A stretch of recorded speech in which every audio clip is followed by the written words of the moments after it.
are below the age of 30 here in America are under this impression that the world is going to end in just a few short years.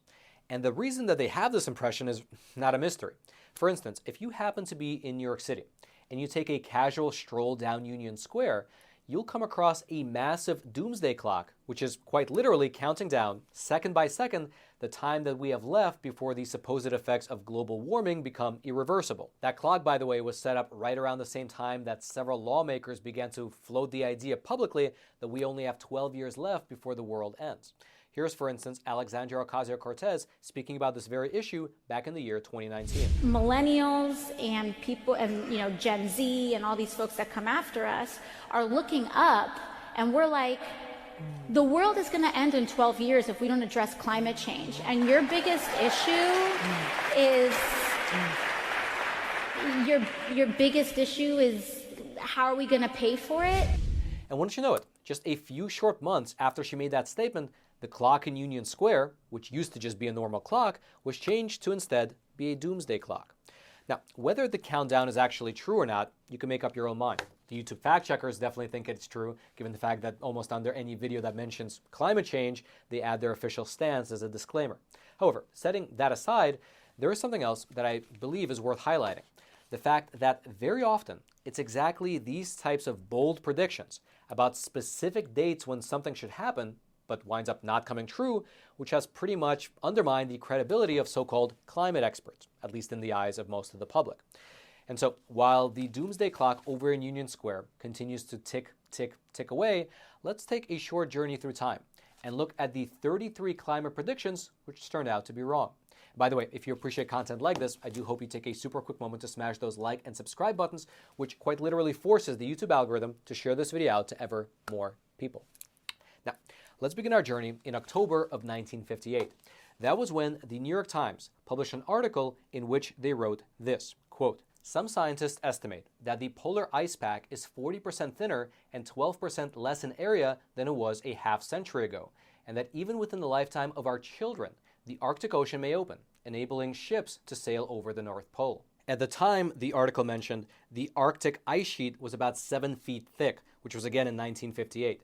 And today, when we look at today's data, it's still about 7 feet thick. Then we can fast forward to November of 1967, and here's what the Salt Lake City Tribune reported on the issue of the coming famine. Quote, "It is already too late for the world to avoid a long period of famine." Now, this article was citing the work of Mr. Paul Ehrlich, who was a Stanford University biologist, and his prediction was that by the year 1975, there will be global famines due to overpopulation. According to this report, he went so far as to propose lacing both the food supply as well as the water drinking supplies here in America with sterilization chemicals in order to cut down on the growing population. And by the way, this worry of too many people was on top of another worry at this particular time, the coming ice age. For instance, in April of 1970, here is what the Boston Globe reported, quote, "Scientists predict a new ice age by the 21st century." Citing a pollution expert named James Lodge, the Boston Globe continued by writing this, quote, "Air pollution may obliterate the sun and cause a new ice age in the first third of the new century." And these predictions of a coming ice age just continued to roll on. In July of 1971, a report in the Washington Post, this time citing a NASA scientist, it wrote this, quote, "The world could be as little as 50 or 60 years away from a disastrous new ice age." Which is funny, given the fact that 50 years from 1971 is pretty much exactly today. Then, in December of 1972, you had two geologists from Brown University who wrote a highly publicized letter to President Nixon, saying that, quote, "A conference attended by 42 top American and European investigators concluded a global deterioration of climate by order of magnitude larger than any hitherto experienced by civilized mankind is a very real possibility and indeed may be due very soon. The present rate of cooling seems fast enough to bring glacial temperatures in about a century, if continuing at the present pace." Then you fast forward about a year and a half to January of 1974, and here was what was written in the Guardian newspaper, quote, "Space satellites show new ice age coming fast." Then 5 months later, in June of 1974, a story in Time magazine, it asked a very similar question, quote, "Another ice age?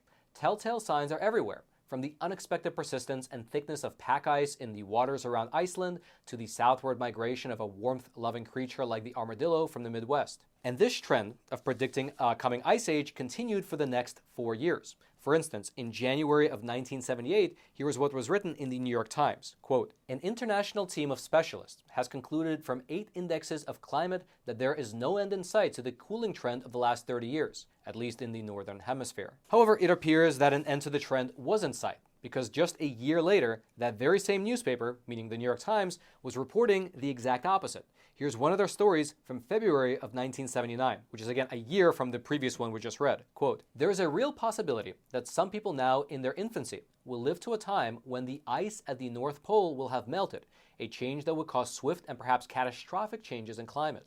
Then, 3 years later, in May of 1982, the New York Times even gave a potential date for this coming collapse. In a story where they were citing the executive director of the United Nations Environmental Program, here's what they wrote. Quote, "If the world didn't change course, it would face an environmental catastrophe which will witness devastation as complete, as irreversible as any nuclear holocaust by the year 2000. There were other predictions which came and went as well. For instance, in September of 1988, there was a report in AFP which said that the island nation of the Maldives was at risk of becoming completely covered by a, quote, "gradual rise in average sea level in 30 years, and that the end of the Maldives and its people could come sooner if drinking water supplies dry up by 1992, as predicted." And just for your reference, the Maldives are still not underwater, and instead, they're actually thriving and developing. Just last week, there was in fact a $148 million contract that was issued to build 120 new luxurious beachfront villas over in the Maldives, an island that, according to this article at least, should be underwater by now. Regardless, these predictions just didn't stop. In June of 1989, which by the way is the same month as the Tiananmen Square massacre, the San Jose Mercury News, they reported this, quote, "A senior environmental official at the United Nations, Noel Brown, says entire nations could be wiped off the face of the earth by rising sea levels if global warming is not reversed by the year 2000. Then we fast forward to the year 2000, and even though many of these earlier predictions didn't quite pan out, well, they were replaced by new predictions. For instance, in March of 2000, here was what an article in The Independent said about specifically the UK. Quote, "Snowfalls are now just a thing of the past. Children just aren't going to know what snow is. Within a few years, winter snowfall would become a very rare and exciting event." For your reference, it still snows in the UK pretty much every winter, especially in the middle and northern part of the country. Regardless, let's fast forward another year to December of 2001, and here is what a story from the Albuquerque Journal said, quote, "The changes in climate could potentially extirpate the sugar maple industry in New England within 20 years, according to George Hurt, co-author of a 2001 global warming report commissioned by the U.S. Congress. For your reference, 22 years after that report, and New England still produces plenty of maple syrup to this day. Then we fast forward another 3 years to February of 2004, where a story within the Guardian newspaper exposed, quote, "A secret Pentagon report that predicted climate change will lead to nuclear war, major European cities will sink into the ocean, and Britain would descend into Siberian climate by the year 2020. All right, just to pause here for a super quick moment, I wanted to mention that the sponsor for today's episode is a super cool company called Secure. And they're a cool company for people that actually care about their privacy.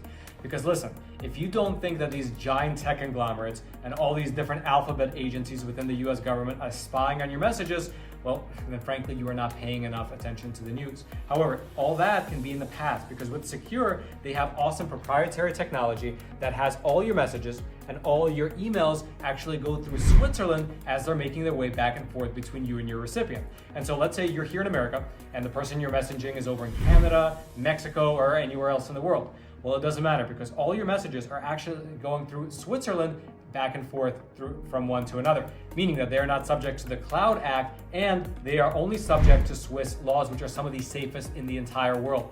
Their technology is awesome, it's proprietary, and they're a company that actually cares about your freedom. They care about getting the facts out, which is why they sponsor a company like ours.